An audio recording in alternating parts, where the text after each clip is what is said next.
Hello दोस्तों, आपका हमारे YouTube परिवार में हार्दिक अभिनंदन। दोस्तों, इस वीडियो में हम समास के भेद और उनकी विशेषताओं के बारे में चर्चा करते हैं। दोस्तों, आपने इससे पहले YouTube चैनल पर ऐसी वीडियो नहीं देखी होगी। इस वीडियो में मैं आपको समास की भेद और उनकी विशेषताएं और उन्हें हमें किस प्रकार पहचानना है, इनके दिए गए नामों में ही मैं आपको बता दूंगा कि हमें किस प्रकार से इन समास के भेदों को पहचानना है और समास में कैसे उसकी पहचान करनी है, शब्द को देखकर कि इसमें कौन सा समास है। वीडियो आपको ज़रूर पसंद आएगी दोस्तों। वीडियो को लाइक शेयर करें, चैनल को सब्सक्राइब करें, बेल आइकन को प्रेस करें ताकि हमें पता चल सके हमारे दोस्तों को ये वीडियो बहुत पसंद आई है। समास दो शब्दों से मिलकर बना है, सम प्लस आस। यहाँ पर सम का अर्थ है समीप और आस का अर्थ है बैठाना। यानी समास का तात्पर्य होता है संक्षिप्तीकरण, यानी छोटा रूप। समास का क्या शाब्दिक अर्थ होता है? छोटा रूप। यानी जब दो या दो से अधिक शब्दों को मिलाकर जो एक नया छोटा शब्द बनाया जाता है उसे समास कहा जाता है। और इसका विलोम शब्द होता है व्यास। जब हम समास के बारे में पढ़ते हैं तो पूर्व पद और उत्तर पद इनके बारे में बहुत पढ़ते हैं। तो पहले हमें दोस्तों ये जान लेना जरूरी है कि पूर्व पद क्या होते हैं और उत्तर पद क्या होते हैं। समास रचना में दो पद होते हैं, यानी इसमें पहले पद को पूर्व पद कहा जाता है और दूसरे पद को इसमें उत्तर पद कहा जाता है। पहला पद और दूसरा पद, यहाँ पर हमें ये ध्यान रखना है।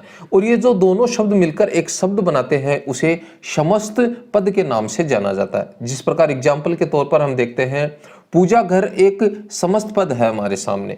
यह है पूजा और घर दो शब्दों से मिलकर बना है। पहला शब्द इसमें है पूजा और दूसरा है इसमें घर। अगर हम इसका समास विग्रह करेंगे तो होगा पूजा के लिए घर। अब इस पूजा घर वर्ड में एक पहला पद है जिसे हम कहेंगे पूर्व पद, और एक जो दूसरा शब्द है इसे कहेंगे हम उत्तर पद। पहला और दूसरा शब्द हो गया। इन दो नामों के आधार पर ही मैं आपको छह समास के जो प्रकार हैं, भेद हैं, वो आपको बता दूंगा, रटा दूंगा। भविष्य में आप कभी नहीं भूल पाएंगे। ऐसी धमाकेदार ट्रिक है दोस्तों, जरूर पसंद आएगी।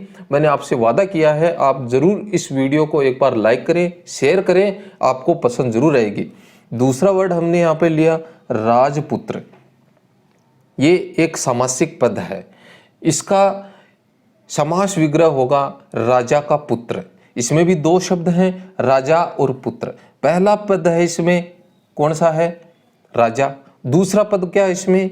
पुत्र। तो पुत्र क्या हो गया? उत्तर पद। राजा क्या हो गया? पूर्व पद। अब पूर्व पद और उत्तर पद की अवधारणा को आप दोस्तों समझ गए होंगे। समास के 6 भेद होते हैं। किस प्रकार होते हैं? से में क्या जुड़ा हुआ है दोस्तों? ए जुड़ा हुआ है। से क्या हो जाएगा? हलंत हो जाएगा। में क्या जुड़ा हुआ है?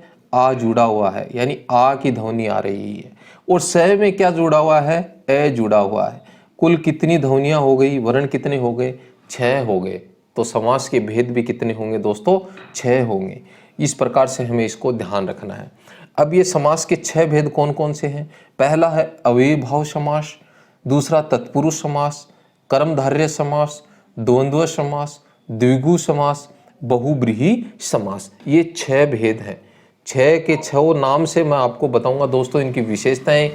शब्दों में समास को ढूंढना, कौन सा शब्द किस समास का है, इनके नाम से ही जानेंगे जिस प्रकार इनका नाम है। पहला है अव्ययीभाव समास। जिस समास में पूर्व पद प्रधान हो। यहाँ पर देखिए दोस्तों, हम नाम लिखते हैं अव्ययी भाव। अब इस अव्ययी भाव में 2 वर्ड आए हैं। समास की पहचान हमें 2 शब्दों से करनी है। एक शब्द है इसमें अव्यय और दूसरा शब्द है इसमें भाव। हम इन दोनों वर्ड को लिखते हैं तो हमें देखिए बड़ा वर्ड कौन सा दिखाई देता है? पूर्व पद दिखाई देता है या उत्तर पद दिखाई देता है? यानी पूर्व पद को यहाँ पर हमें पहला पद देख लेना है। पहला पद इसमें अव्यय है और दूसरा पद इसमें भाव है। तो पहला पद अव्यय है तो हमें बड़ा कौन सा दिखाई दिया? अव्यय दिखाई दिया। अब ये पहला पद है तो इस समास में कौन सा पद प्रधान होगा? पहला पद होगा। और वो क्या होगा? अव्यय होगा, क्योंकि इसमें लिखा हुआ है। तो इसलिए हमने तो इसको नाम से ही देख लिया है, लिखा हुआ है, इसलिए वो अव्यय होगा और पहला पद प्रधान होगा। क्यों होगा? क्योंकि वो नाम लिखते हैं तो बड़ा है, दिखाई देता है। दोस्तों रट लो, इस चीज को दिमाग में फिक्स कर लो। तो जिस सामासिक पद में पूर्व पद यानी पहला पद प्रधान हो और वो अव्यय हो उसे क्या कहेंगे? अव्ययीभाव समास कहेंगे। अब अव्यय क्या होते हैं? अव्यय वे होते हैं जो लिंग वचन कारक काल के द्वारा बदलते नहीं हैं, उन्हें क्या कहा जाता है? अव्यय कहा जाता है। सदैव उनका रूप वैसा ही होता है, वो अव्यय कहलाते हैं। अव्ययभाव समास की दूसरी विशेषता यह है कि इसमें शब्दों की पुनरावृत्ति होती है। जहां भी शब्दों की पुनरावृत्ति हो रही है, बिना सोचे समझे हमें वहां पर अव्ययभाव समास पे टिक कर देना है। जिस प्रकार हम लेते हैं घर घर, दो शब्दों की यहाँ पर आवृत्ति हुई है, एक वर्ड है घर, फिर दूसरा भी घर आया, बीच में योजक चिन्ह लगा हुआ है, तो घर घर की आवृत्ति हुई, तो बिना सोचे समझे हमें अव्ययभाव पर टिक कर देना है। अब इसमें ध्यान रखना है, अव्ययभाव में ए उपसर्ग लगा हुआ है, तो जिन शब्दों के पहले ए उपसर्ग लगा हो वो किसके होंगे? अव्ययभाव समास के होंगे। आ, अनु, प्रति, हर, भर, नी, निर, यथा, आवत, ये सब उपसर्ग जिस शब्द के पहले जुड़े हुए हैं हमें अव्ययभाव समास पर टिक कर देना है। जिस प्रकार एग्जाम्पल के तौर पर देखिए, यथाशक्ति, इसका समास विग्रह क्या होगा? शक्ति के अनुसार, प्रतिदिन, प्रत्येक दिन, यानी ये प्रति उपसर्ग जुड़ा हुआ है, यथा उपसर्ग जुड़ा हुआ है। इसी प्रकार हमने घर घर को एग्जाम्पल के तौर पर देखा, प्रतिदिन को देखा, प्रत्यक्ष, रातों रात, हाथों हाथ, ये जो वर्ड हैं दोस्तों ये अव्ययभाव समास में आते हैं, क्योंकि इनमें पहला पद प्रधान होता है। प्रधानता के साथ में वो क्या होता है? अव्यय होता है। हमने नाम से इसको फिक्स कर लिया है। दूसरा है तत्पुरुष समास। इस वर्ड को भी हम लिखते हैं तत् और पुरुष। देखिए दोस्तों, अब दो नाम हमने लिख दिए हैं, दो दो पदों से हम इसको पहचान रहे हैं। पहला पद हमारे सामने है तत् और दूसरा हमारे सामने है पुरुष। तो अब आप देखिए दोस्तों, और स्क्रीन पर आपके सामने लिखा हुआ है, आप खुद बताएं कि इनमें आपको कौन सा पद प्रधान लग रहा है, प्रथम पद लग रहा है या दूसरा पद प्रधान लग रहा है। नाम से ही दूसरा पद इसमें हमें बड़ा दिख रहा है, प्रधान लग रहा है, पुरुष है। पहला तो तत् है, यानी पूर्व पद तो तत् और उत्तर पद है पुरुष, तो पुरुष हमें प्रधान लग रहा है। दूसरा पद प्रधान है, तो जिस सामासिक पद में उत्तर पद प्रधान होता है और पूर्व पद गौण होता है वो कौन सा हो जाएगा? तत्पुरुष समास हो जाएगा। इस सामासिक पद की विशेषता होती है कि इससे बनने वाले जो शब्द हैं उनके बीच में कारक चिन्हों का लोप होता है। कारक चिन्हों से संबंधित वीडियो दोस्तों हमने बना रखी है, आप वीडियो को चैनल पर जाकर देख सकते हैं कारक चिन्ह क्या होते हैं, और आगे भी हम चर्चा कर रहे हैं इसके संबंध में। इस समास में साधारणतः प्रथम पद है वो विशेषण और द्वितीय पद होता है वो विशेष्य होता है। जैसे एग्जाम्पल के तौर पर हम देखें तो धर्म ग्रंथ यानी धर्म का ग्रंथ, राजकुमार राजा का कुमार, तुलसीदास कृत तुलसीदास द्वारा कृत, ये इसके सामासिक विग्रह होते हैं। और इस समास को कैसे पहचाना जाता है? जिसमें दूसरा पद क्या हो? प्रधान हो और प्रथम पद क्या हो? गौण हो, उसे तत्पुरुष समास के नाम से जानते हैं। तत्पुरुष समास में कारक विभक्तियों का लोप होता है। हमें यह ध्यान पर रखना है दोस्तों कि कर्ता कारक और संबोधन कारक विभक्ति को छोड़कर इस समास में सभी जो कारक विभक्तियां हैं उनका लोप होता है। दो कारक विभक्तियों को छोड़ देना है हमें, कर्ता और संबोधन जो कारक हैं उनको, दोनों जो कारक विभक्तियों को छोड़ करके बाकी सभी कारक विभक्तियों का तत्पुरुष समास में लोप होता है। प्रथम है कर्म तत्पुरुष समास। कर्म तत्पुरुष की कारक विभक्ति होती है को। एग्जाम्पल के तौर पर देखें तो ग्रंथकार, ग्रंथ को लिखने वाला, यह इस शब्द में कौन सा तत्पुरुष समास है? कर्म तत्पुरुष समास, यानी ग्रंथकार, ग्रंथ को लिखने वाला। इसी प्रकार देखेंगे हम नेत्र सुखद, नेत्र सुखद का समास विग्रह होगा नेत्र को सुखद, तो इसके बीच में को कारक विभक्ति का लोप हो जाएगा, तो यह कर्म तत्पुरुष समास। नेक्स्ट है कर्ण तत्पुरुष समास। इसकी कारक विभक्तियां होती हैं से और के द्वारा, यह कर्ण तत्पुरुष समास की कारक विभक्ति होती है। एग्जाम्पल के तौर पर वाल्मीकि रचित, यानी वाल्मीकि के द्वारा रचित, यहाँ पर के द्वारा कारक विभक्ति का लोप हुआ है तो यहाँ पर कर्ण तत्पुरुष समास होगा। इसी प्रकार रत्न जड़ित, यानी रत्न से जड़ित, यहाँ पर से कारक विभक्ति का यहाँ पर क्या हो जाएगा? लोप हो जाएगा, तो यह कर्ण तत्पुरुष समास हो जाएगा। संप्रदान तत्पुरुष, संप्रदान कारक की कारक विभक्ति होती है के लिए। यहाँ पर एग्जाम्पल के तौर पर सत्याग्रह, सत्य के लिए आग्रह, यानी के लिए का यहाँ पर लोप हुआ है तो संप्रदान तत्पुरुष समास होगा। दूसरा हम देखें विद्यालय, विद्या के लिए आलय, यहाँ भी किसका लोप हो जाएगा, के लिए आले, तो यहाँ पर संप्रदान तत्पुरुष समास हो जाएगा। अपादान तत्पुरुष समास, अपादान कारक की विभक्ति होती है से अलग होना। यहाँ पर हमने करण कारक में भी देखा से, तो हमें इन दोनों के बीच में डिफरेंस को जानना है दोस्तों। यहाँ जहाँ पर करण कारक आएगा वहाँ पर से के द्वारा कार्य होना पाया जाएगा, और जहाँ पर अपादान आएगा वहाँ पर से के द्वारा अलग होना पाया जाएगा। जिस प्रकार एग्जाम्पल के तौर पर देखें हम, पथ भ्रष्ट, तो इसका समास विग्रह होगा पथ से भ्रष्ट, तो यानी पथ से भ्रष्ट होना यानी अलग होने का भाव यहाँ पे देखा जा रहा है। जबकि करण तत्पुरुष में उसके द्वारा कार्य का होना पाया जाता है। जैसे रत्नों से जड़ित हमने भी देखा, रत्न जड़ित यानी रत्नों से जड़ित, यहाँ से पथ से भ्रष्ट हो रहा है यानी पथ से अलग हो रहा है। तो ये इन दोनों में डिफरेंस है, करण तत्पुरुष में और अपादान तत्पुरुष में। नेक्स्ट है संबंध तत्पुरुष समास। संबंध कारक विभक्तियां होती हैं का, के, की। जैसे एग्जाम्पल के तौर पर राजसभा, राजा की सभा, कारक विभक्ति का संबंध तत्पुरुष कारक विभक्ति का लोप हुआ है, तो यहाँ पर संबंध तत्पुरुष समास होगा। इसी प्रकार हम देखें प्रेम सागर, तो प्रेम का सागर, का यहाँ पर कारक विभक्ति का यहाँ पर लोप हो जाएगा। तो का, के, की जिस समास में काम में लिए जाते हैं वो संबंध तत्पुरुष समास होता है। अधिकरण कारक विभक्तियां होती हैं में और पर, में, पे, पर भी इसमें जुड़ता है। तो एग्जाम्पल के तौर पर देखें हम जल समाधि, जल में समाधि, में यहाँ पर कारक विभक्ति का लोप हुआ है, अधिकरण तत्पुरुष समास होगा। इसी प्रकार वनवास, वन में वास, में का यहाँ पर लोप हुआ है, तो वनवास में भी अधिकरण तत्पुरुष समास होगा। ये कारक विभक्तियां तत्पुरुष समास में काम में ली जाती हैं। तत्पुरुष वर्ड को हमने लिखा, पहला पद इसमें तत् है, दूसरा पद इसमें पुरुष है। पुरुष वर्ड हमें बड़ा दिखाई दिया, उत्तर पद है, इसलिए यहाँ पर उत्तर पद प्रधान होगा, यानी दूसरा पद यहाँ पे प्रधान होगा, प्रथम पद यहाँ पे गौण होगा और कारक विभक्ति होगा इसमें लोप होगा। नेक्स्ट है द्वंद्व समास। इस वर्ड को भी हम लिखते हैं, दो वर्ड यहाँ पे आए हैं द्वंद्व, तो यहाँ पर दोनों शब्दों को हमने देख लिया, स्क्रीन पे आपको दोस्तों दिख रहे हैं, और दोनों शब्द आपको कैसे लग रहे हैं, एक जैसे लग रहे हैं कि नहीं लग रहे।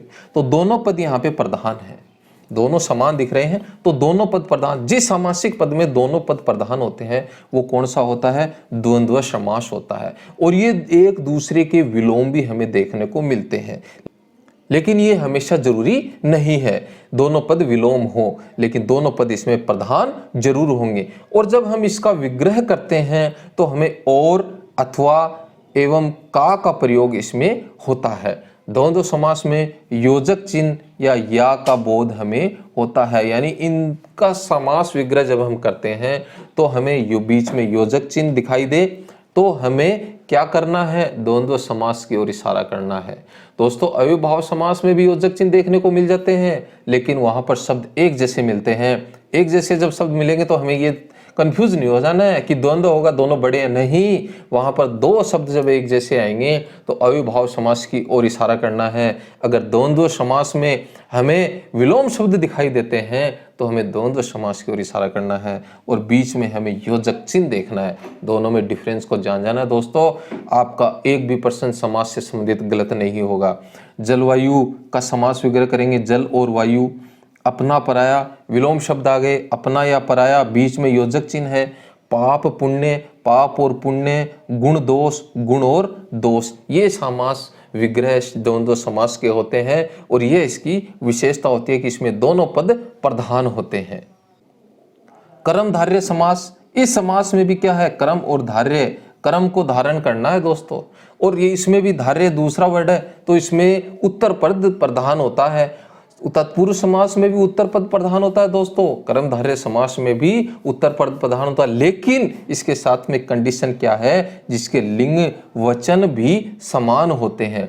और इस समास में हमें विशेषण विशेष्य उपमेय उपमान के साथ मिलकर बनते दिखाई देते हैं। ये कर्मधारय समास की विशेषता होती है, ये कंडीशन इसमें इंक्लूड होती है। कर्मधारय समास में व्यक्ति वस्तु आदि की विशेषता का बोध हमें देखने को मिलता है।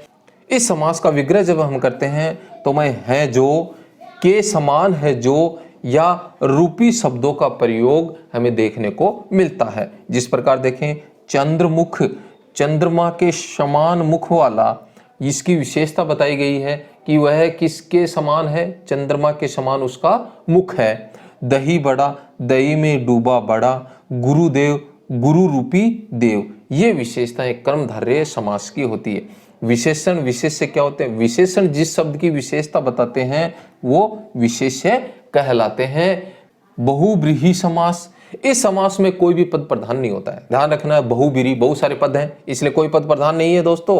और जो दोनों पद इसमें होते हैं, समास में हम दो दो पदों की बात करते हैं, तो दोनों पद होते हैं, वो दोनों पद मिलकर एक तीसरा पद बनाते हैं और वो इसमें प्रधान हो जाता है।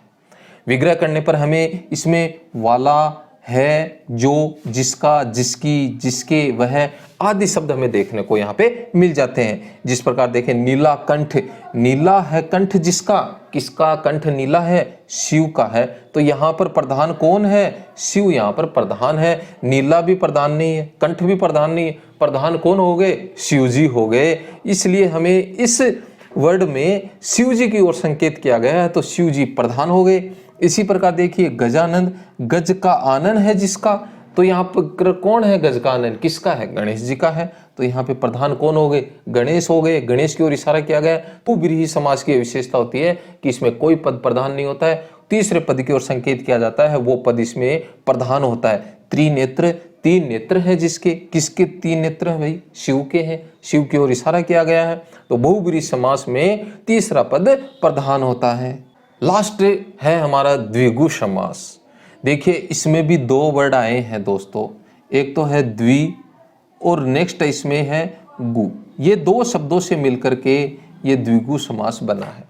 पहला पद इसमें द्वि है, दो पद हैं, दोनों पदों में ये हमें ध्यान में रखना है। पहला पद द्वि आया, द्वि एक संख्यावाचक है, द्वि यानी दो होता है, तो द्वि एक संख्यावाचक शब्द है। तो इस समास की विशेषता बनती है, द्विगु समास में पहला पद संख्यावाचक होता है, यानी पूर्व पद और उत्तर पद की हम बात कर रहे थे, तो पूर्व पद या पहला पद क्या होगा? संख्यावाचक होगा। और ये जो संख्यावाचक होने के साथ में वो संख्या है किसी समूह को प्रदर्शित करेगी। ये द्विगु समास की विशेषता होती है। इसमें समूह और समाहार का बोध इस समास में होता है। जिस प्रकार देखें, नवग्रह, 9 ग्रहों का समूह होगा, उसे नवग्रह कहा जाएगा। नव यानी होता 9, पहला पद संख्यावाचक है। दोपहर, दो यहाँ पर संख्यावाचक है, दूसरा पद इसमें पहर है, दोपहरों का समाहार। त्रिवेणी, त्रि इसमें संख्यावाचक है, 3 होता है, 3 वेणियों का समूह है। पंचतंत्र, पंच यहाँ पर संख्यावाचक है, 5 तंत्रों का समूह है। यह द्विगु समास की विशेषता होती है। दोस्तों एक एक समास को हमने उसके नाम के अनुसार हमने उसको जाना है, उसकी विशेषताओं को पढ़ा है और समासिक पदों के एग्जाम्पल को हमने देखा है। दोस्तों वीडियो आपको जरूर पसंद आई होगी। वीडियो को आप लाइक शेयर करें, चैनल को सब्सक्राइब करें, बेल आइकन को प्रेस करें, ताकि हमारे और भी साथी ऐसी वीडियो को देख सकें और आप हमारे YouTube परिवार के सदस्य बन सकें। हमें मोटिवेशन मिल सके कि हमारे दोस्तों को हमारी वीडियो बहुत पसंद आई है।